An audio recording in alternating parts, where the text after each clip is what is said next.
In music, key signatures are like a shorthand code put at the beginning of each line to show us what key the piece is in. Key names tell us what major scale is being used in that piece. If we're in the key of D flat major, the notes of the D flat major scale are used. And rather than having to mark every single note that is flat in the D flat major scale, we can just use our key signature.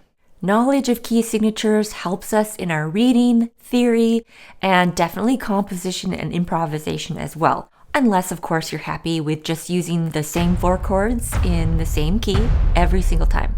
To move through this music theory course successfully, you almost certainly need to understand key signatures, and it'll make your life much easier if you go ahead and just memorize them. So let's look closer at all 15 key signatures and how to interpret them and memorize them.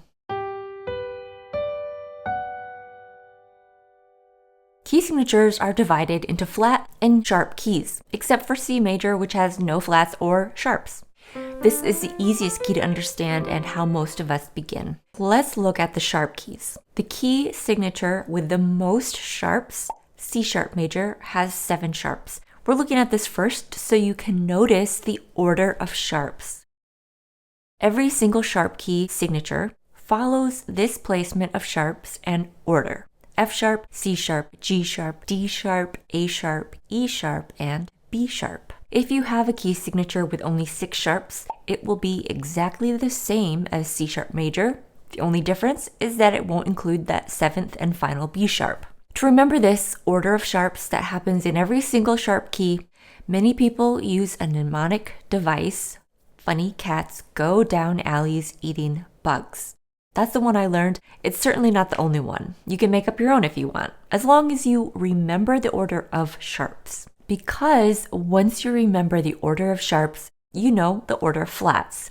It simply goes backward. So B, E, A, D, G, C, and F. Notice that for both the sharp and flat key signatures, there's a certain placement and order that stays the same. For example, even though this means that all B's are flat, no matter where they are on the staff, it's always written on the same B line. So notice the shape that the sharp and flat key signatures make. It helps a lot to get out some manuscript paper and just write them out. Even if you're just copying it, it can help you organize those symbols in your brain, and it will help you remember them and the shape that they make. So we know how to determine what sharps and flats are in the key signatures and what order they're in. Now we need to know how to figure out the actual major key name. When I learned this, I just memorized them, and that came about naturally from many years of playing scales and pieces in those keys. But you can also try one of the most popular methods. For sharps, this means going up a half step from the last sharp in the key signature. So if your last sharp is an F sharp, you're going to go up a half step to G, and G major is the key name. If your last sharp is A sharp, go up a half step to B, and you're in the key of B major.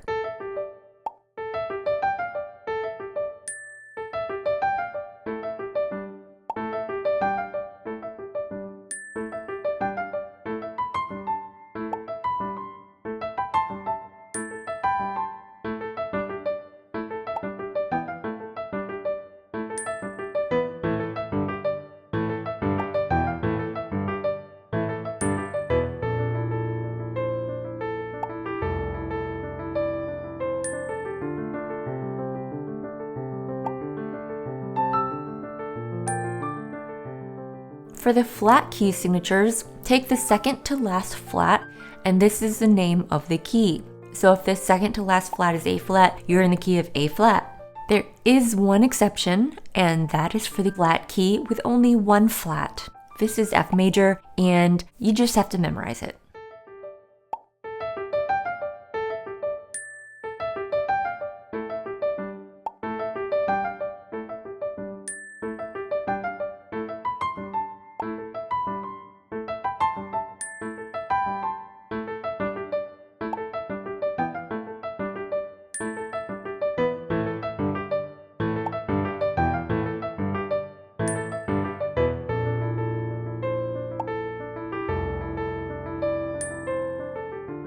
Note that there are 3 pairs of major keys that look the exact same when you play it on the keyboard, but look completely different on the staff. And these are enharmonic keys, meaning that they use the same notes on the keyboard, but you spell them differently. An F can be an F, or it can be an E sharp. It's the same pitch, but different note spelling.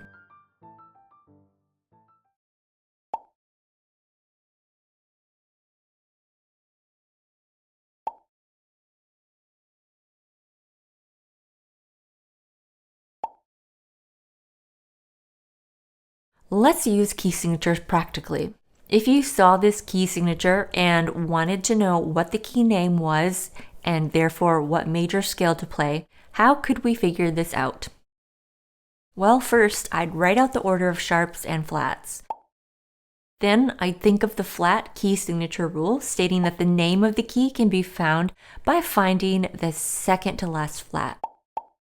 The second to last flat here is E flat, so we know we're in the key of E flat major and should therefore play an E flat major scale. So let's write out all the note names first without any flats, then we can look at the flats in the key signature and simply add them.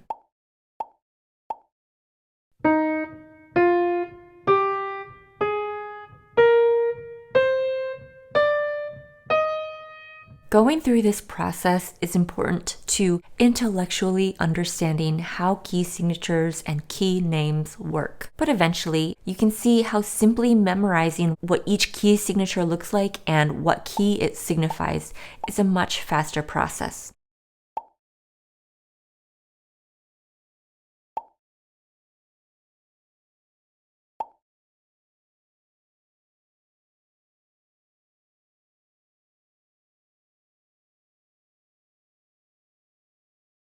When I was learning music theory back in the day, there was always kind of this point where it felt like, yes, I understood them, but there was still some fuzzy lines. So if that's you, try explaining it out loud to either another actual human or just to a wall, and you might find where the holes in your knowledge and understanding are. Since this is an ongoing theory series, please don't hesitate to ask your questions below.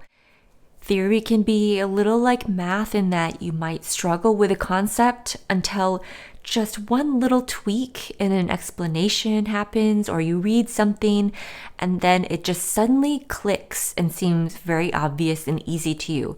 So make sure to ask your questions, and I'll see you next time.